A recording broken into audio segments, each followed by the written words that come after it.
do some, I mean, it is just a mess. I mean, it's kind of, yeah. I'd like to call the meeting to order. Start with roll call. Commissioner Allen? Here. Commissioner Hurley? Here. Commissioner Siragusa? Present. Commissioner Roberts will not be in attendance this evening. Commissioner Stallings? Here. Commissioner Orr? Mayor Pinkinen? Here. All right, thank you. Before we get going, I'd like to give Colonel Johnson the opportunity to introduce somebody he's coming in that's new to the base. Absolutely, I'd be happy to. Thank you, Mayor.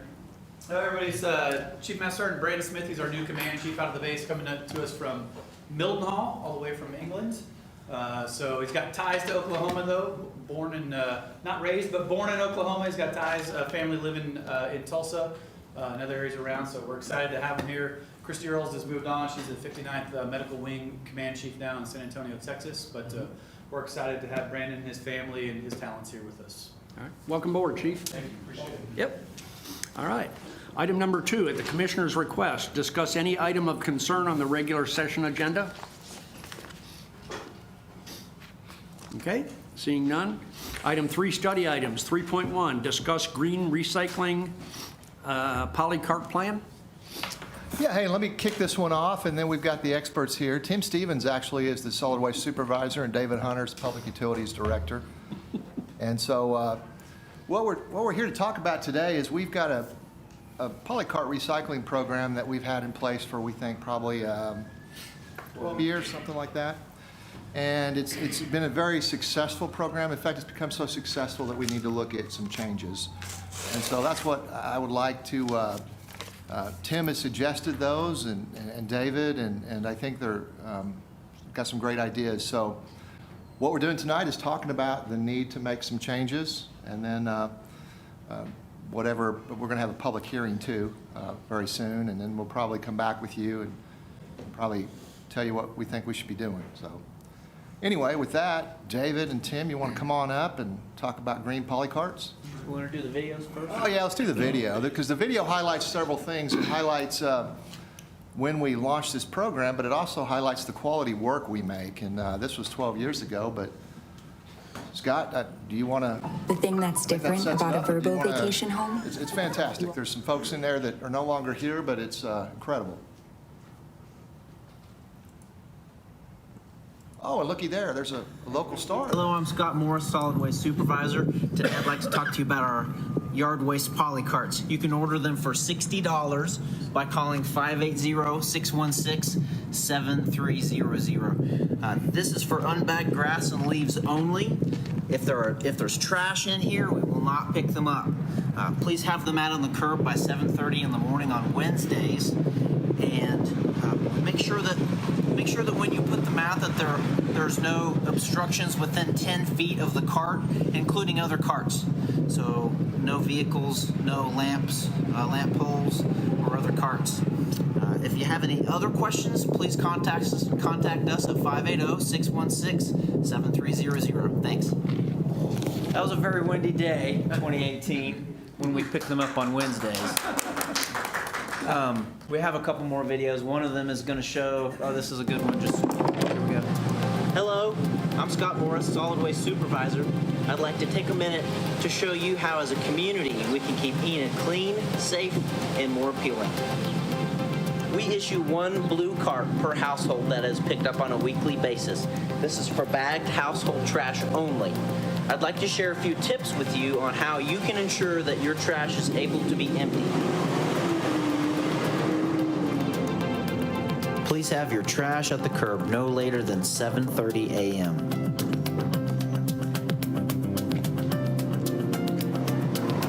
Make sure to place your cart at least 4 feet away from mailboxes, other carts, vehicles, or any other obstruction.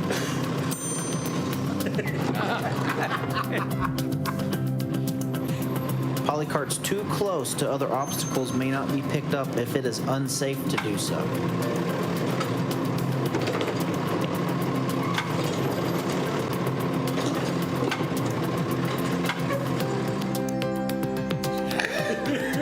Bag all trash and do not overfill the container. The lid should be able to close on your cart. This will help contain trash from blowing out and to keep the critters away.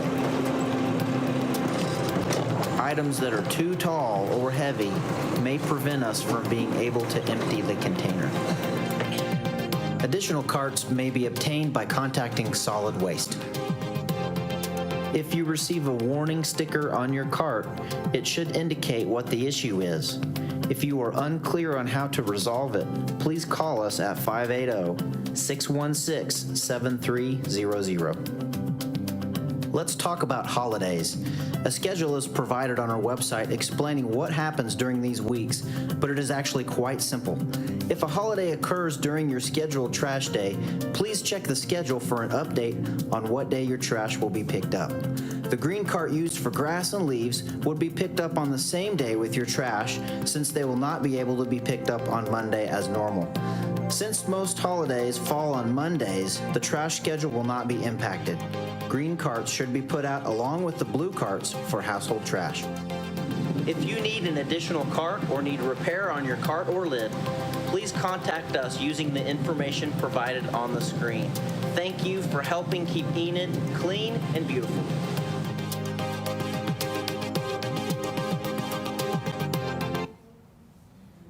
This last video was put out when the. In the next 60 seconds, I'm going to show you a smoothie recipe that will kill your in 2010.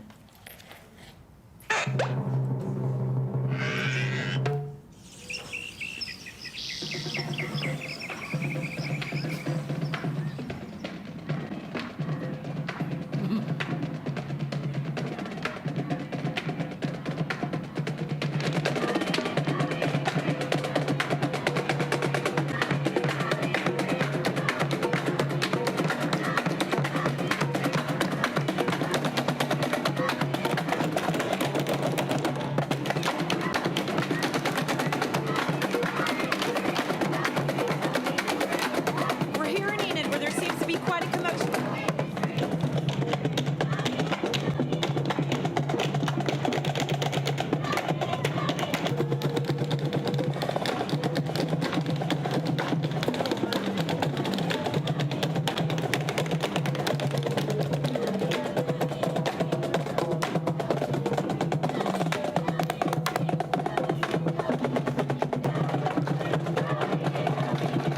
Come on, Enid, go for green, go for green. Come on, Enid, go for green, go for green.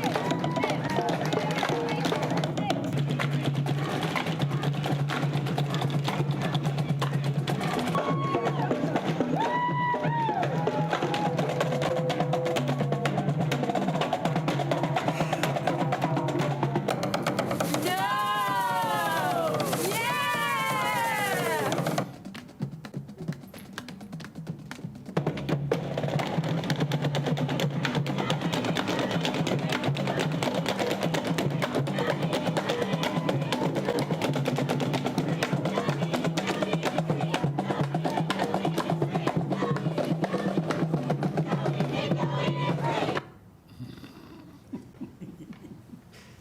So you can see there was a lot of fanfare when we launched that. And it's been very successful, but it's time for some changes. So guys, come on up and tell us what's going on and what our thoughts are. Thanks. Thank you, Gerald. And one thing I do want to point out is, earlier, well, actually last fiscal year, you guys approved us to do a solid waste master plan, which the purpose of was to look at what we're doing, why we're doing it, and to look at things like financial impacts. So Tim actually comes to me, I'd say every other week or every 2 weeks, and there's something that he's asking me about rates or how we're doing something or how we can do something better. And this is something that we've been looking at probably for maybe even about as much as the last year, and we've been talking about it and looking into it. So we've been kind of gathering data over a significant amount of time before we brought this to you.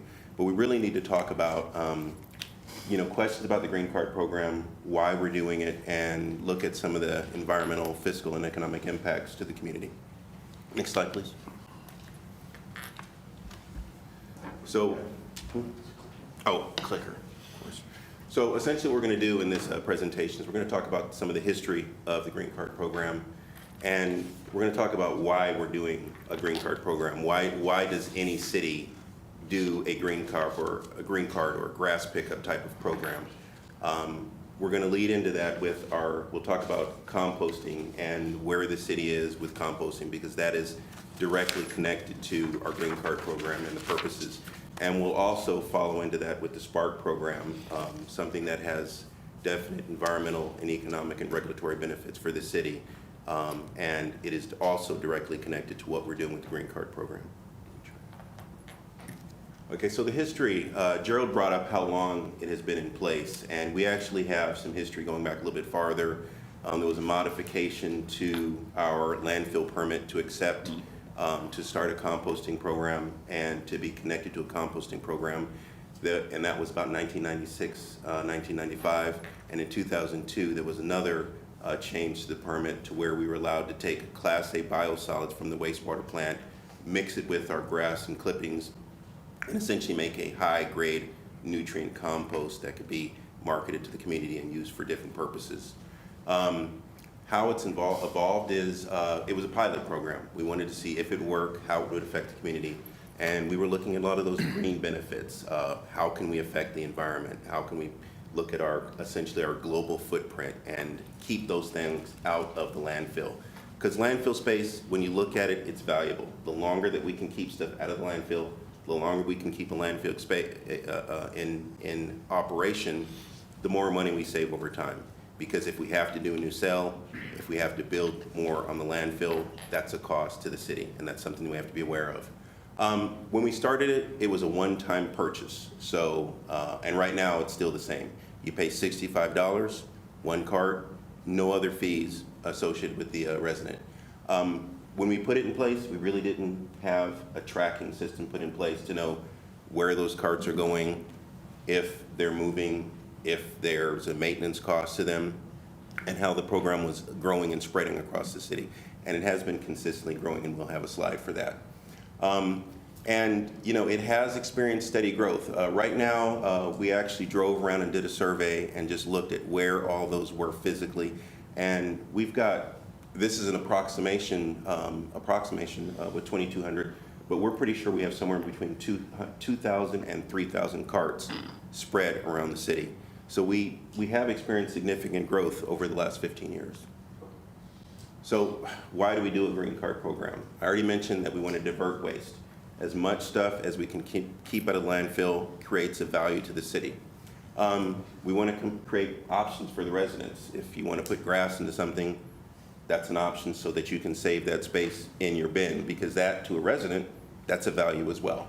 I mentioned supporting a compost program. That was one of the ideas of putting this green cart in place. You take the grass, you put it at the landfill, you mix it up, you let it sit there for a while, and nature does what it does, and after a while it turns into soil and fertilizer.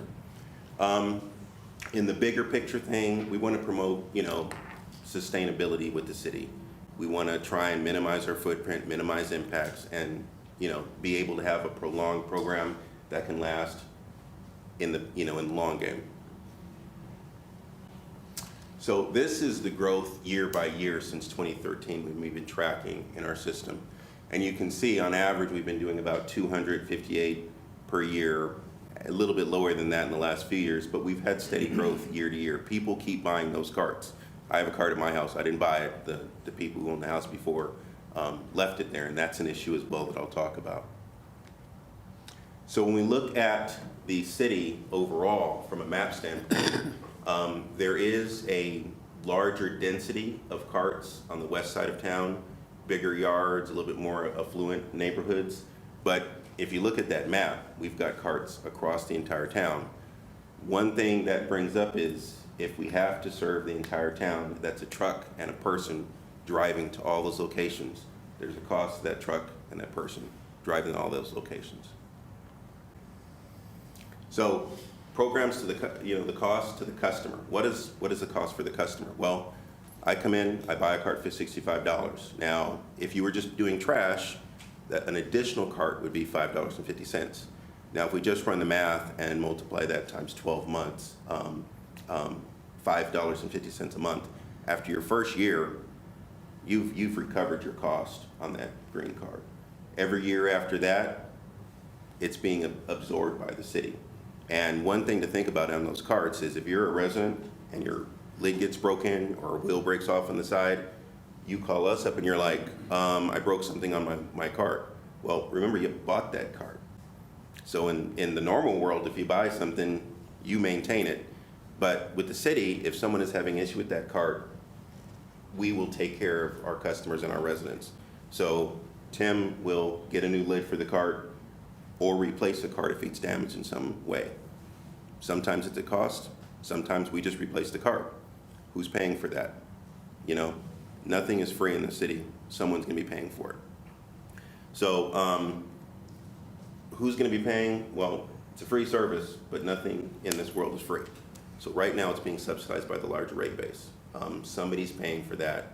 And as this program goes, that subsidy gets bigger and bigger, and it's gonna impact our larger costs and fees. So just some idea of costs. Essentially, we have a Monday pickup, takes 6 drivers, 8 hours a week. When the program started, it was a lot smaller and we needed less trucks, less drivers. But now as that program continues to grow, 6 drivers, 6 trucks, 8 hours a week, that's a significant impact when you do the math. And you know, we talked about, you guys have approved trucks. Trucks are expensive toys out there. Wear and tear on the trucks breaks them down and shortens their lifetime for us. So we talked about this as a component of a composting program. Now, a lot of other cities in the state and in the region do have composting programs. The more successful ones have a component related to a biosolids program with a wastewater treatment plant. We can't do that because we would need our biosolids at our plant to be what's called Class A, or the highest class of biosolids. So we actually cannot mix our biosolids with our yard waste to make that high nutrient compost. So we really don't have the markets. We've talked to people from Norman, Oklahoma City, Denton, Austin. They have people lined up in the spring going out the gate and up the road for compost. In some of these places, they cannot keep up with demand. In Enid, when we did have a compost program, we would have 5, 6, 7, maybe a few more customers per year. That is not a demand, that's not a market that gives us any type of benefit. And from environmental impacts, diverting that stuff to the compost program, that would keep all those things out. But right now, because we don't have a compost program, all that material eventually finds its way back to the landfill. So we're not recycling it like it was intended. Currently, a lot of our equipment has had some issues. We haven't been funding them prior to me getting here. And there's a significant cost if we want to get that program back up and running the way it would need to be for a successful composting program. So once again, you know, reasons for the program, diversion. Another thing I want to point out is landfill space. Where I was in Denton, we had a landfill here. The entire city was grown around it. We did not have the ability to expand in any direction. That landfill space is very, very valuable. So there was a big incentive for us to save it, because our next stage in Denton, and the same as in Austin, and the same as in other places in Oklahoma, their next stage is a new landfill somewhere else. Now, a new landfill somewhere else is expensive, but it also gets the not in my backyard component. People come out in droves when you have to do a new landfill. Enid does not have that situation. We have ample landfill space and capacity that's going to last many, many years, definitely more than 20. Air quality. If we keep that stuff out, it doesn't go what we call anaerobic, essentially a chemistry term, and that doesn't make methane. One of the concerns we have at a landfill is how much methane we put out and how much it gets into the atmosphere. We do have an air quality permit through ODQ, and one of our big concerns is methane getting to the atmosphere. There's a cost to that, and if we violate it, there's more and more cost and regulatory fees and fines. And then finally, I talked about this, supply demand for economic markets, whether it be farmers, whether it be residents, whether it be other cities. At this point, to my knowledge, we don't have those markets. One reason is, as I said, we're just composting grass.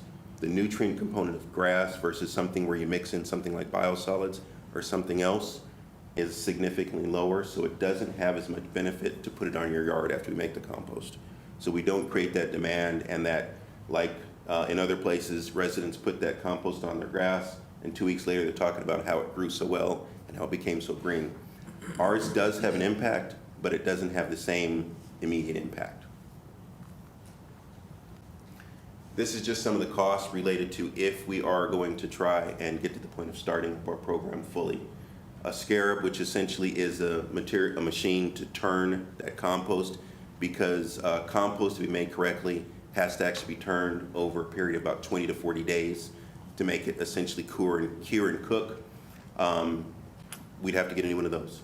A trommel screen essentially actually screens out some of the materials to make that fine compost. You can see the cost on that. And then a water truck just to add water to the system, because it does need a little bit. And then we need a couple of employees and a little bit more of equipment. So there is a cost that's recurring after that initial capital cost. And then we kind of think of, what I like to think of the three-legged stool of anything.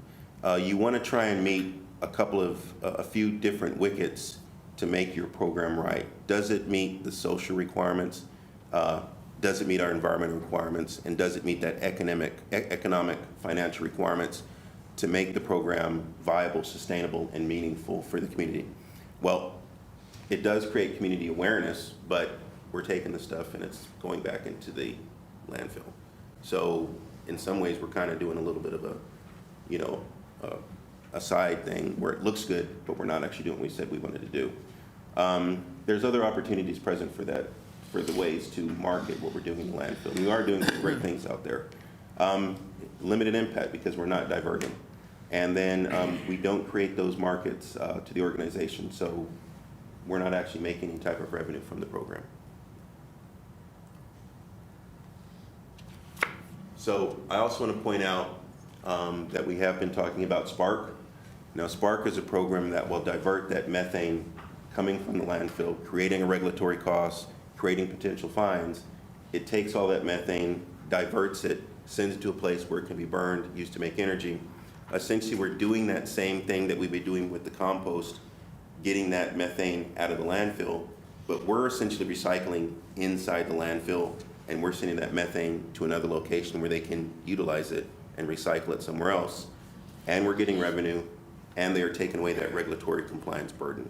So in many ways, we're doing what we wanted to, but we're looking kind of, economic market.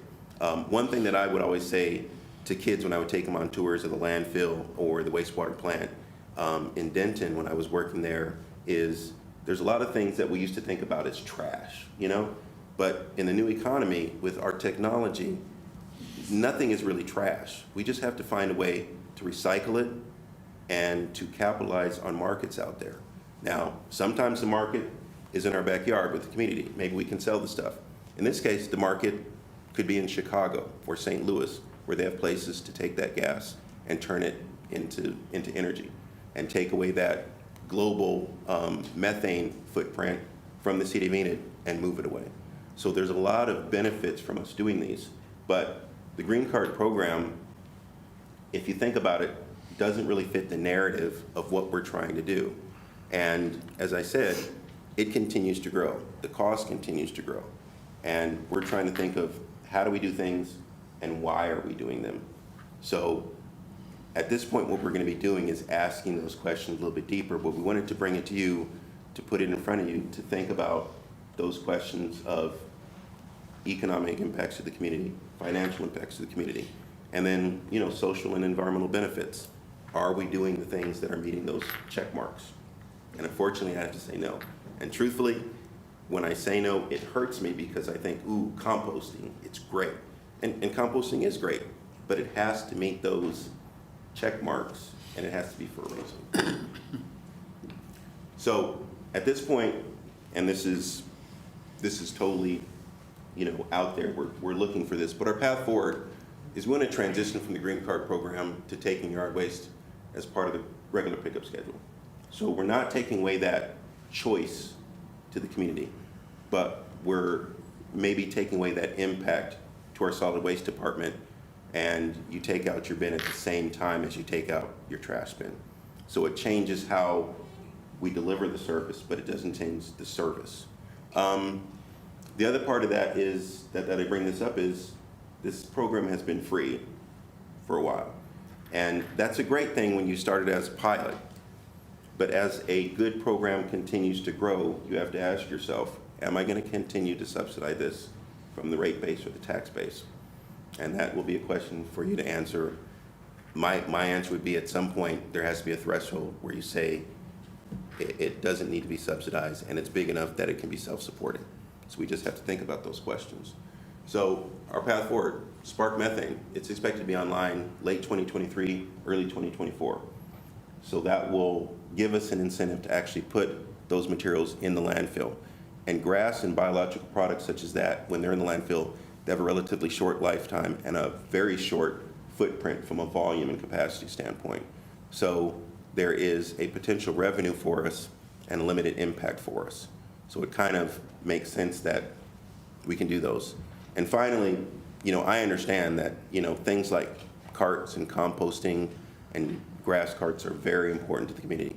So one of the things we're going to do is, we're bringing this to you now, but we are going to have a public meeting in about the next month or so, and we want to get some input from the community, because I'm saying ways to do this, but someone in the community might give us a way to transition this out, or things that I'm not thinking about, or impacts.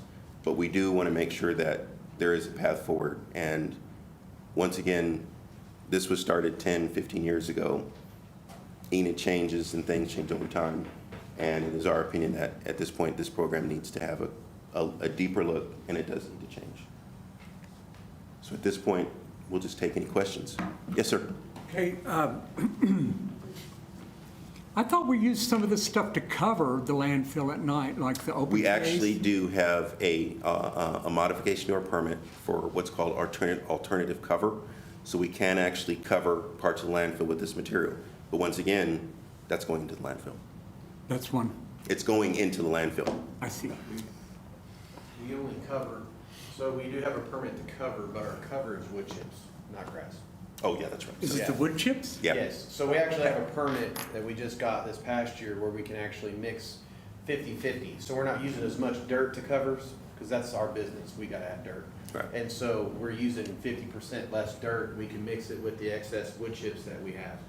And then we can use that for an alternative cover, but the grass is not usable as far as that goes. Right. Okay. Sorry.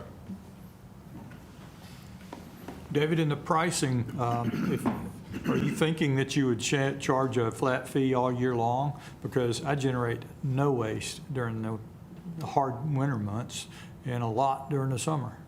I think that's something that we could probably look at in the way that we change this from a pricing standpoint. Because, yeah, in the spring, March, April, May, June, July, August, you see a lot more of this. But that would be a good question that we could look at and take it further. Another question I have is not truly related to this, but people ask me a lot, will you come pick up a bunch of limbs and stuff that when we have big storms and things? How does that work? Do you have to call in to that, and is it charged by the pickup, or? And Tim can go into this, but it's essentially $20 for a pickup. Okay. And then any more, there's a weight associated with it, a cost per ton over a certain amount. But you just call up and we put you on the list, and we come pick it up with our big gravel trucks. Essentially, yeah. That's simple. Now, obviously, we had bigger storms where we. Right. If it was a big storm like the one that we had when I first got here, That's different, yeah. that kind of changes the rules, and that becomes a free service itself as well. But that if it's a big incident, then that also connects us to things like state and federal funding. So, which I don't think. I guess the last thing, and this is kind of probably to Gerald, the Spark thing has seemed to drag on a long time. Well, everything that's good takes a long time. Yeah, Gerald, I'm So not going there. It definitely has. I'm happy to tell you, and Jason can laugh with us because he was at the same meeting. We did have a meeting recently with Spark, and we will be coming to you very soon, I believe, on the first meeting in September. Yeah, I thought it was the next one. No. I think it's the next one in August, I believe. I think what we're doing is we'd like to have Morali back. So, Yeah. Morali, if you're out there listening to the meeting, we love you. Please come back. I'm guessing he's not. So he's not back yet, and I don't think he's going to be back on the 16th. So we're looking at the 8th, I think, which is our first meeting in September. And I thought the same thing.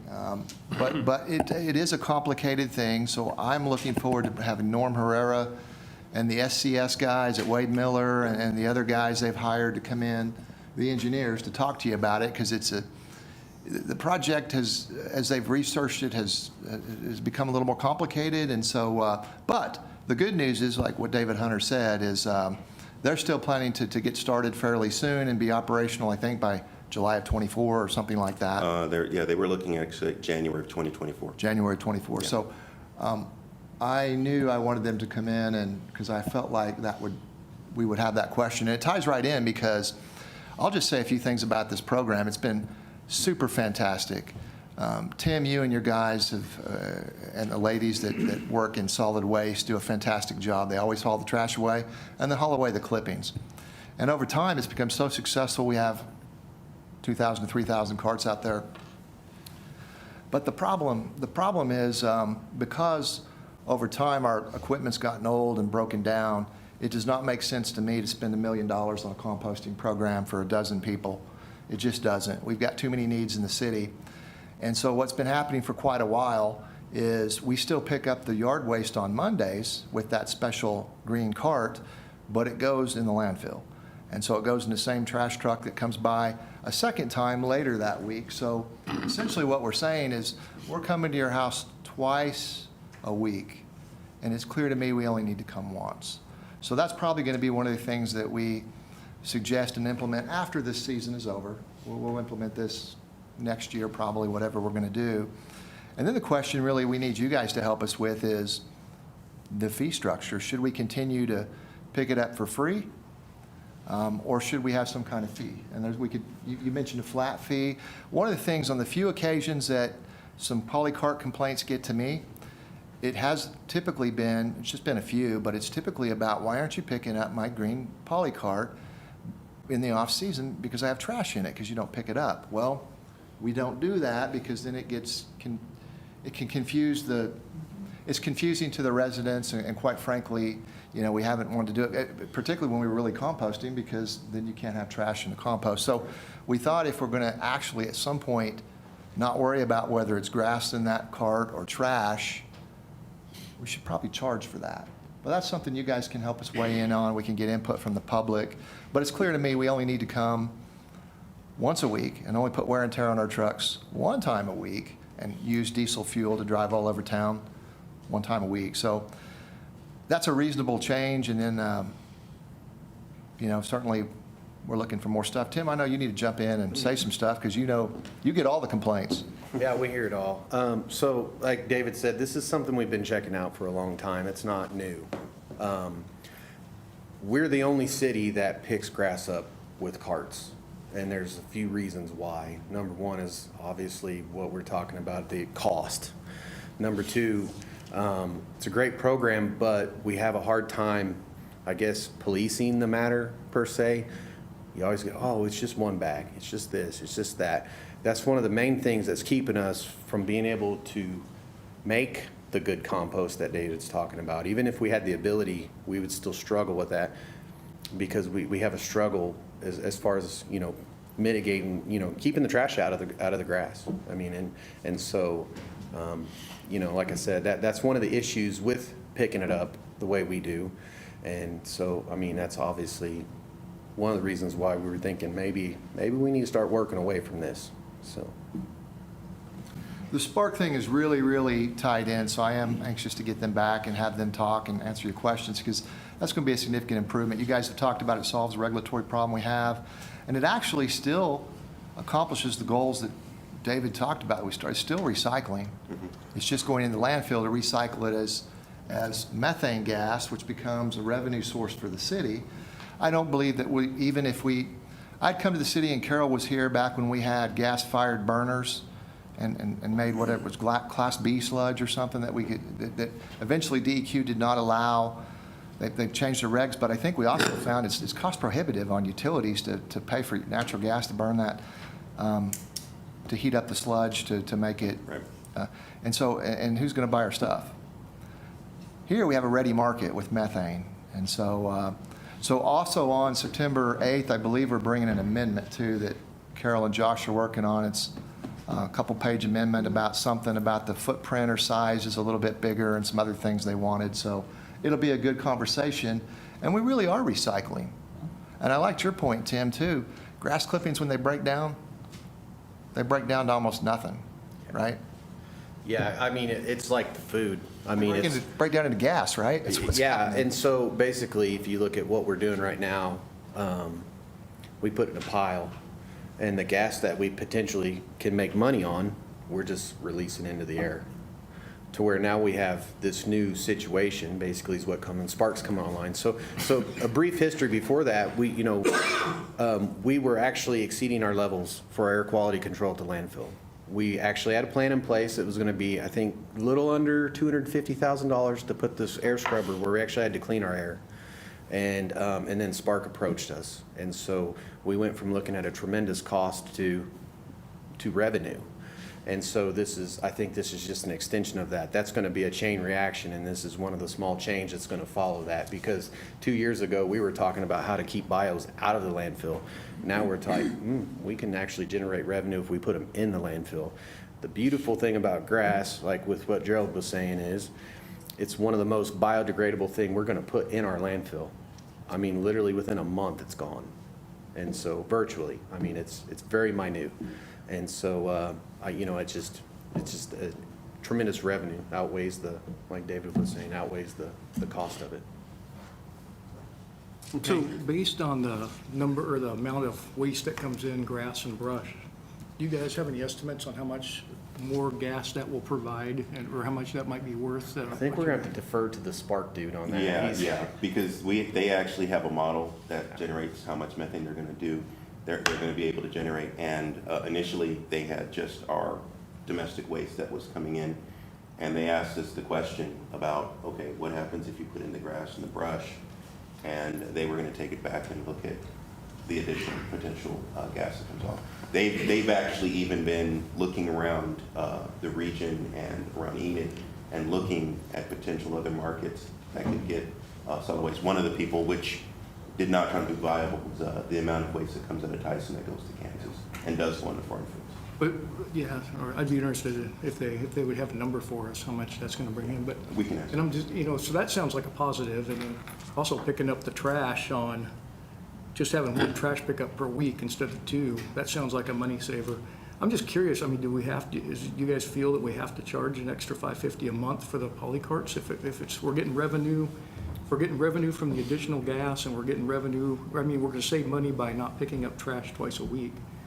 Have we looked at the numbers to see if we have to charge people for polycarts, or have we gone down that road yet? I was going to say, I think at this point, the revenue that we're getting is nowhere close to the amount that's budgeted for the entire solid waste program. So it would take a deeper look, but I think the answer is probably going to be no. There would always have to be a charge, in my opinion, but we can take a deeper look. Yeah, again, I'm going to say we've done the research, and we're the only ones doing this. And the primary reason when you talk to these other cities that are running these programs is the cost. Yeah. The cost that we spend to do this service is it's tremendous. I mean, it really is when you talk about free services. Sure. We spend a lot to do this service. And so, I mean, I think it's something that we definitely can entertain and look into and research, but where do you draw the line? I mean, you know what I mean? Like, are we going to give the whole city an extra cart for pickup? Yeah. You know? And I guess my next question is, I mean, I've got a green poly cart as well, but I only set it out to the curb probably once every 4 or 5 weeks, if that. So I wonder, I mean, we're not probably out there picking up, and that's why I think it's going to be even more efficient by just doing it once a week than just having these sporadic citizens who just put their their green card out, once every 4 or 5 weeks. So that'll make it even more efficient. But I was just curious with the savings from the methane and the savings from the once a week pickup. I wonder how much that would offset the cost of the program, and then we'd have to look at whether we need to charge folks or not. Yeah, I know Norm, like Gerald was saying, Norm the Spark, Norman Guerrero from Spark, he's got all the models and everything, and he can actually give us a layout of predictions as far as what he's come and tested our hill. They know how much gas we have. They know what they're going to be pulling. Right. So they have a pretty good idea of what we're going to generate in revenue wise. But you know, I got to go with Dave on this one. I really have a hard time believing that we're going to be able to cover. We're going to generate enough revenue to cover that. Sure. And so that Spark estimation is still a variable at this moment. And so, but how about how much do you guys think you'll save by just picking up trash once a week as opposed to having the Monday and Wednesday pickup? Do we have any estimates on that? Oh, yes, we do. I don't have them with me, like they're not formal.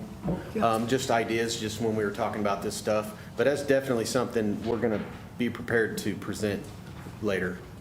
And I will say, as part of this larger master plan, we are looking at a lot of different options from the idea of cost savings, but also different ways to kind of evolve the program in different ways.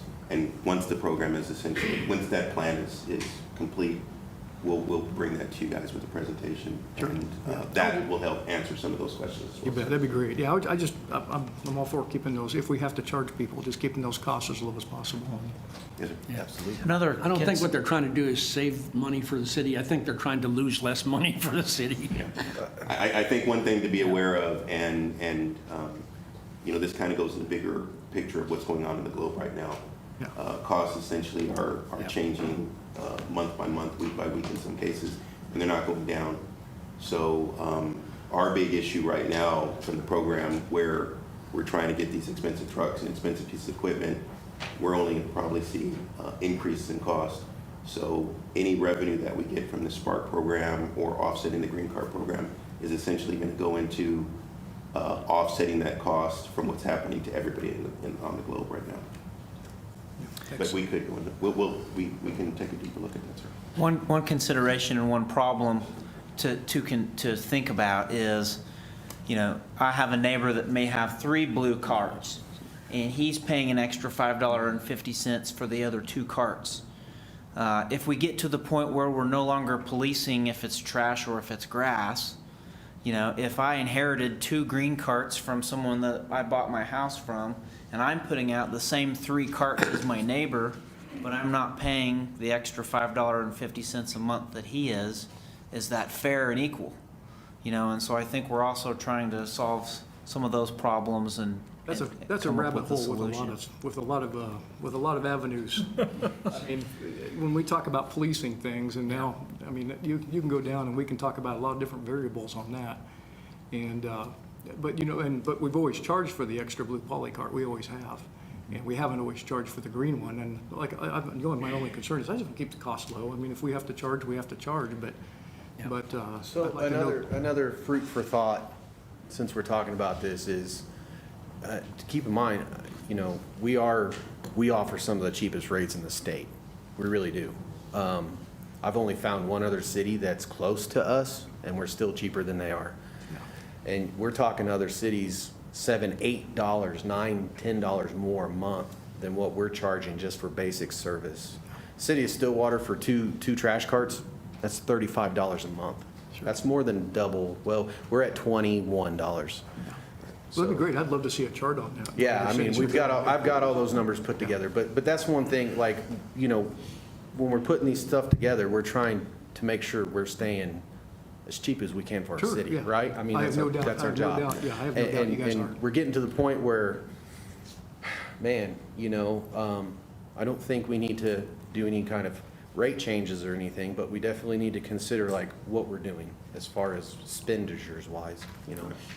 And I think So let me get this straight. When this started off, they paid $65 for a green cart. No way of tracking these green carts whatsoever, except maybe the serial numbers on them like we have. If they move out of town, person who goes to their house and has that green cart does not pay for the services, but gets the services from the initial $65. I have a green card at my house right now. That's got to stop. And when I moved in, it was there, and Okay. I thought, wow, I got a cart. And he informed me that that's your cart. I mean, you own that cart. Do I've with it seen what them you want. I've seen them for sale on Facebook. Finders That's what I'm keepers, saying. right? That's what I'm saying. That's gotta I've been stop. fully There's gotta be a taking way of advantage tracking of those that, carts. Just to be honest. It doesn't, if I pay for something, that doesn't mean the next 10 people behind me get the benefit off of what I paid for. Take responsibility for what it is. When they cancel service with us, that cart should be returned. Yeah, and that's And when one it of- goes out to the next person that comes into town, it could be sold to the next person in town. It's gonna offset some of these costs, Since there was never a charge for service for but those. since there's never a charge for service from the initial, yeah. So we have to turn around and figure out how to track these. And if that person is done with their utilities, it's on their utility bill saying that they have a green card or a green card's for this service that they purchased it, has to be returned. And one thing, So there's a as Tim said, tracking system. we've been talking about this for quite a while, and that's why it took a while for us to bring this to you, because I asked the question to Tim, and he kind of bounced question back and forth, and our answer was, we weren't really sure what was out there and where it was, and how much it was costing. And we've been looking at it, and the more and more I look, there's a significant cost. We're not sure how much it's changing over time, and it's only getting bigger. Well, it's how much are the carts costing the city to begin with per Yeah, cart? and that's a good question, because that's like everything else. Why aren't we tracking our property? Well, so We I do can track them when they're sold, like I said, with that graphic our there, but property. if after someone Once it sells a meets house or moves, $60, it was no longer a property. And so I can answer both those questions. The first one, that right now they're about $62 a piece. When I first came into solid waste 4 years ago, I think they were around 48. 48, that's how much they've increased. That's the cost. So right now, we're basically selling them for cost, because we're charging 65 now. And the second question, they're not our property. We sell those Once you carts. sell them, they're no Yeah, longer. they're not our property. So But we got it. provide a service that comes along with Right. that sale, so we have interest in it. right.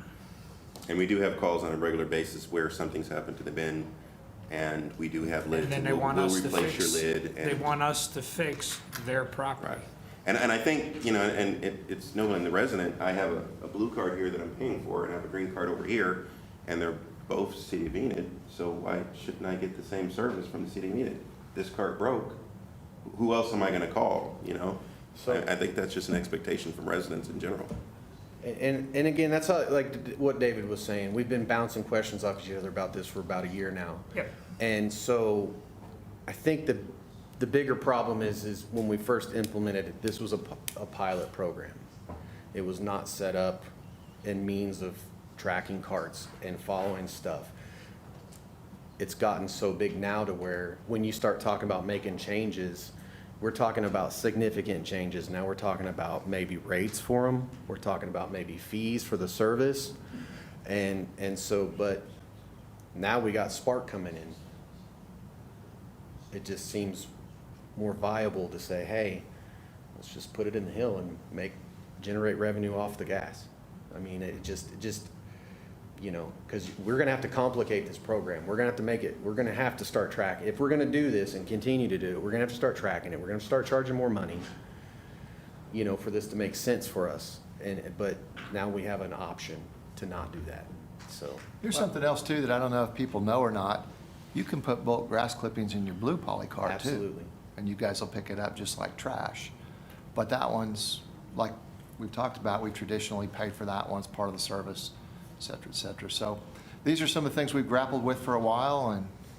And I think what we should be able to do is on September 8th, when the Spark conversation comes, we should be able to have an update on this conversation. And we should be able to schedule that public hearing this week.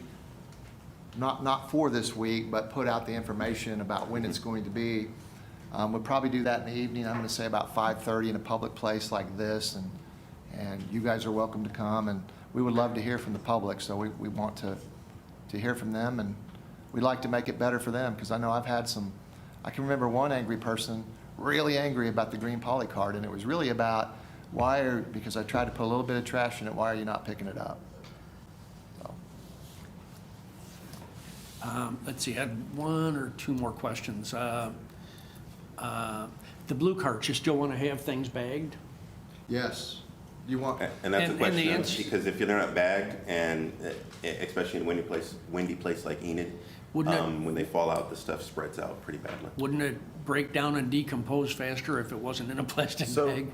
So no, we don't think it's necessary to bag bag grass. He just, No, I was talking about Trash in general. trash. Oh, yes, And it's to keep it from blowing around when they're. cue up that video again, yes. blowing trash? Yeah, I've operated a trash truck, and I know Tim has, and all of our people have, where you'll have a neighbor standing out there on one of our Oklahoma days, and you'll be picking up the neighbor's trash, and they didn't bag it, and you know it has to go all the way up to the top of that truck. Yep. And trash blows into the other neighbor's yard while they're standing there looking at the trash truck driver, and they're like, "What are you doing?" And it's like, "Bag your trash." Every Friday Nothing we morning. can do about it. Okay, the other comment is, those that bought the green carts, does that show up on their bill? Oh, it's not on there, okay. Just when they purchase it, It's a one-time fee. The one-time fee, that's it. Yeah. So we can tell you when you bought it. Yeah, but it may not be there, it may have been sold in a garage sale to somebody else. Yeah. And to answer the question about the bags, when they do go to the landfill, They get they have broke equipment open. like a bulldozer or a BOMAG that essentially that crushes everything down and takes all the air out and essentially makes more space. That does a really good job of tearing up things like plastic gun bags. Okay. If you remember our big, beautiful compactor we just bought back in January and seen pictures of it, it pretty much pulverizes and tears up anything. It tears it apart. I mean, it's one of the things it's designed to do. Okay. Well, I appreciate the fact that the city is looking for more economical ways to do things, as well as more constituent-friendly ways to do things. So I'm glad that you looked at it, and I look forward to seeing the rest of the presentation. I think Spark does bring some things. I had a similar question to Scott's, trying to compare, if you figure out compost and how much we were selling to the 10 people a year that came, and how much that cost if you figured it out. So we might make 10 million pounds and sell 100 pounds. Well, it's a lot cheaper to go to Lowe's than it is to. Yeah, and so our composting program, we actually gave it away for free. Right. We didn't charge for it. Right.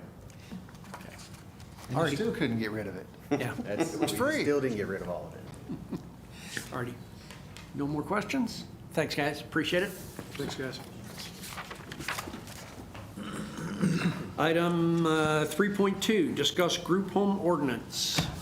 Looks like Carol's going to talk. Yes, we have had a group home ordinance for about 30 years, and it was limited to the developmentally disabled, which are individuals that have, I usually used to call them the Norse kids, that had severe chronic disability, and generally it manifested before the age of 22. Okay.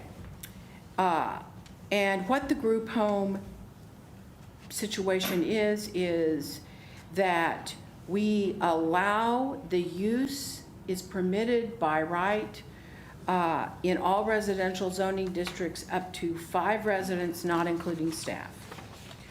If you're going to have more than 5 residents, which is the definition of a family, then you can do that after a use by review to make sure that there's enough parking, for instance, for the staff, that sort of thing. At least that's what I have.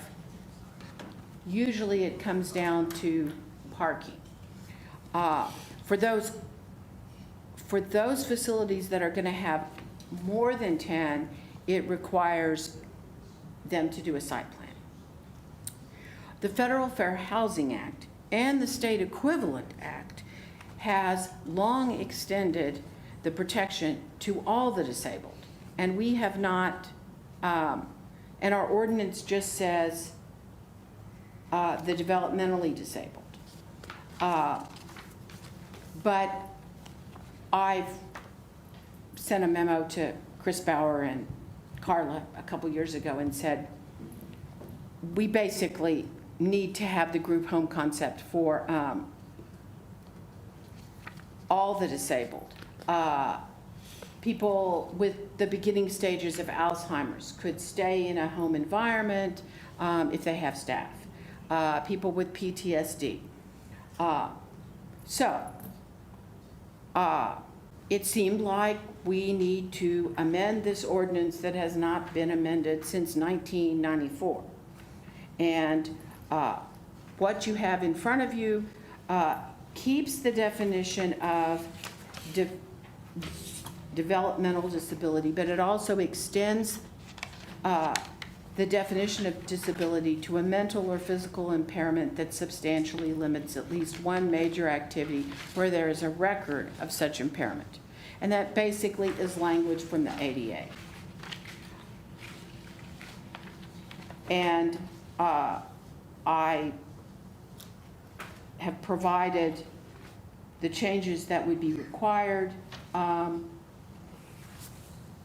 for the ordinance, and this is a chance to talk about it. It would, I would probably have the MAPC review it. It isn't in Title 11, it's in Title 10, but it is related to community development. So it would go to the MAPC first. In reality, the law requires us to have the same rules for all the disabled. So we don't really have a choice. We have this definition of group homes for the disabled, but we are excluding a vast number, and we do have facilities that are not for the developmentally disabled that are basically group homes. Do you have any So we're questions? just cleaning up the language here. Exactly. And because we've been really, I mean, it doesn't happen very often, but we do have a few facilities that are operating group homes and for a small number of people, and it's by right, and they, but they aren't developmentally disabled. You know, they've developed their disability, or they understand that it is a disability and need care. You know, maybe their parents have died or something, and they are already doing it. But it makes sense that we should expand it. Language changes all the time, and certain things that you couldn't say a long time ago, you can say now, and vice versa. So Yes. I follow you. We don't appear to have a lot of trouble with these group homes. In fact, they're pretty darn successful with what they do, I would have to say. So if this is just cleaning up language, then we shouldn't make it too very difficult. Okay. And for instance, Hope Outreach and Rodney Fowler have been talking about the situation. Yes, but that's homeless people, so you're trying to do the same. Okay. But he has, yes, some of it is homeless people, but he has special programs for people that are trying to re-enter the society and have addictions and things.